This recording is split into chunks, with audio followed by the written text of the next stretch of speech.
Assalamualaikum warahmatullahi wabarakatuh. Pada anak-anak kelas 10 Tata Busana SMK Negeri 1 Karangdadap, pagi hari ini kita akan pelajari materi IPA terapan ya. Coba lihat ini ada gambar.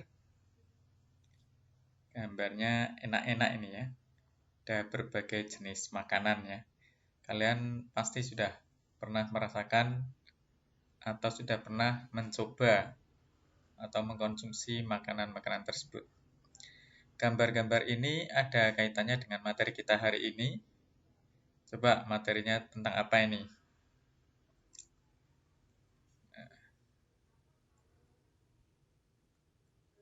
Materi kita hari ini yaitu tentang makromolekul. Itu sudah pernah dengar kata-kata makromolekul? Makro artinya besar ya. Kalau mikro kecil. Makromolekul berarti molekul besar. Nah, jadi materi kita pada hari ini yaitu tentang makanan tadi, yang termasuk makromolekul, diantaranya yang pertama lemak, ya, yang kedua ada karbohidrat, dan yang ketiga protein. Namun pada hari ini kita akan membahas satu persatu, kita membahas lemak terlebih dahulu. Nah, apa sih makromolekul itu? Ya. Kita itu sering mengkonsumsi nasi, daging, susu, dan makanan lainnya sebagai suatu kebutuhan bagi tubuh. Makanan tersebut dikategorikan menjadi beberapa jenis, yaitu yang kelompok tadi ada karbohidrat, ada protein, dan ada lemak. Nah, semua jenis makanan yang kita konsumsi itu digolongkan ke dalam makromolekul. Jadi, karbohidrat, protein, dan lemak itu termasuk makromolekul. Nah, makromolekul itu sendiri didefinisikan sebagai suatu molekul besar yang terdiri dari monomer-monomer atau molekul tunggal. Jadi, makromolekul itu gabungan dari molekul-molekul tunggal atau monomer. Nah, kita bahas yang lemak lebih dahulu. Nah, lemak kalian sudah sering mendengar, sudah sering mengkonsumsi ya. Lemak itu merupakan senyawa organik yang mengandung unsur-unsur C atau karbon, H hidrogen, O oksigen ya. C HO dan kadang-kadang ada P dan N fosfor dan nitrogen. Kemudian sumber lemak ada dua, kalian juga pasti sudah mengetahui atau mengenalnya. Ada lemak nabati, lemak yang berasal dari tumbuhan. Lemak ini bisa diperoleh dari makanan sehari-hari, diantaranya kelapa, minyak, kacang-kacangan, kedelai, avokat, zaitun, dan lain sebagainya. Kemudian sumber lemak yang kedua, ada lemak hewani, lemak yang berasal dari hewan. Lemak ini bisa diperoleh dari daging, susu, mentega, telur, ikan, dan sebagainya. Itu ada dua sumber lemak ya, lemak nabati dan lemak hewani. Kemudian fungsi lemak itu untuk apa? Nah, ini ada berbagai macam fungsi lemak ya. Yang pertama untuk menghasilkan kalori, bahkan energi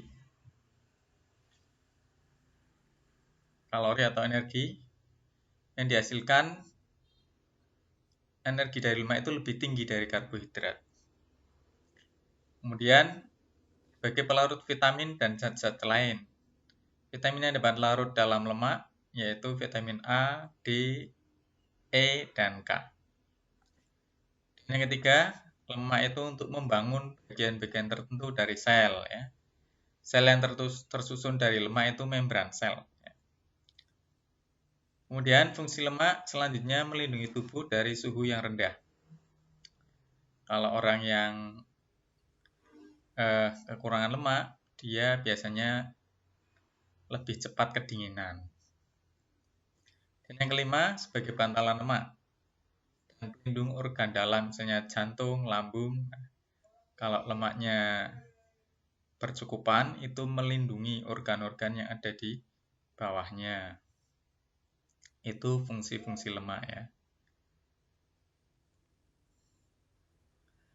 Dan bila kita kekurangan lemak tubuh kita, ini ada efeknya ya.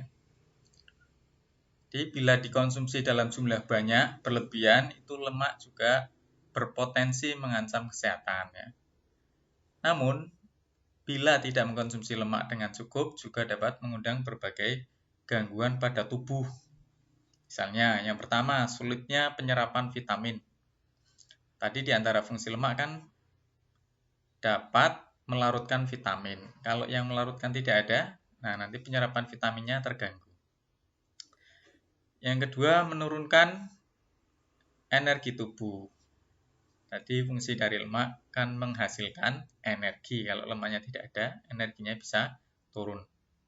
Dan mengganggu fungsi sel. Nah, ada bahan dari sel itu kan dari lemak, membran sel. Nah, ini kalau lemaknya kurang, fungsi selnya bisa terganggu. Kemudian melemahkan sel imun.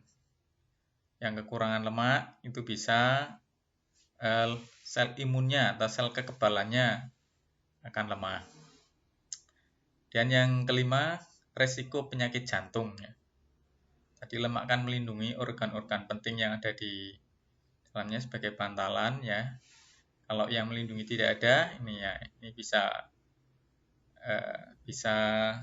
beresiko penyakit jantung. Kemudian kalau pada bayi, pada anak-anak itu pertumbuhannya kurang ya.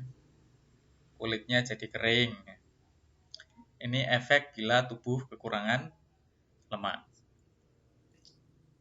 Ini ada gambar atau contoh orang yang kekurangan lemak ya.